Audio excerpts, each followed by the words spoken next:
Good morning, everyone. I'd like to provide you with a brief status update of where we currently are in the quarter. Um, Through Module 1 and 2, we've been introduced to the topic of program evaluation and understood some of the value and why government uses program evaluation to look at improving the delivery of services, essentially. Next, in Module 2, we looked at the importance of selecting various stakeholders that are very essential to the success rate of a program that's under evaluation. The method that we would use to select the stakeholders, why they're important, and even developing alternative methods for selecting or choosing stakeholders should some move along during the process. Next week we'll continue our discussion on practical uses of program evaluation and intended uses, and then we'll begin our discussion on performance measurement and how that is related to program evaluation. I believe the two topics go hand in hand. Many people believe that program evaluation and performance measurement are sisters or cousins, what have you, but there are two very related topics, and we'll begin our discussion on program evaluation. On performance measurement next week. I also like to let you know that the time period for quiz number 1 has been extended until Sunday at midnight. I apologize for the confusion. I guess in my initial thinking, I thought it would be appropriate to have the quiz go until about 11:50 midnight on Thursday. Then I somewhat changed that to 6 p.m. But what I've decided to do for this module is extend the period until 11:59 p.m. on Sunday, and then going forward for quizzes 2 through 8, you'll have the time period to take the quiz will be from 6 a.m. on Monday morning until 11:59 p.m. on Thursday evening. So I think that should give you ample time.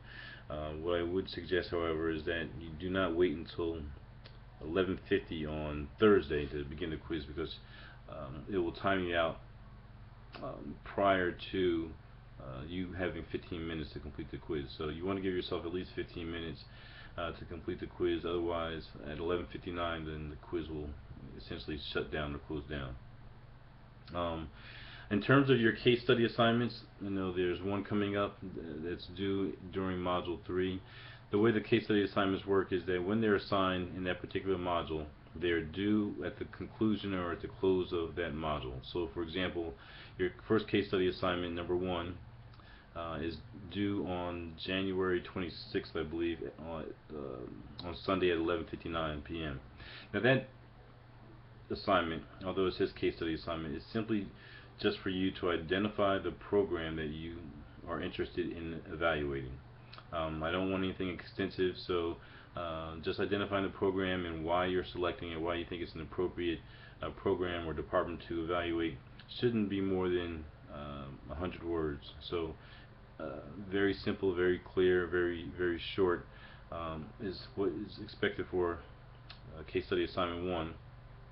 And again, that'll be due on Sunday, January 26th at 11:59 p.m. Now, what I would suggest, though, when you're selecting your program to evaluate, well, it may be interesting to select something that you're pretty familiar with. What's most important is that you're able to get a great deal of information.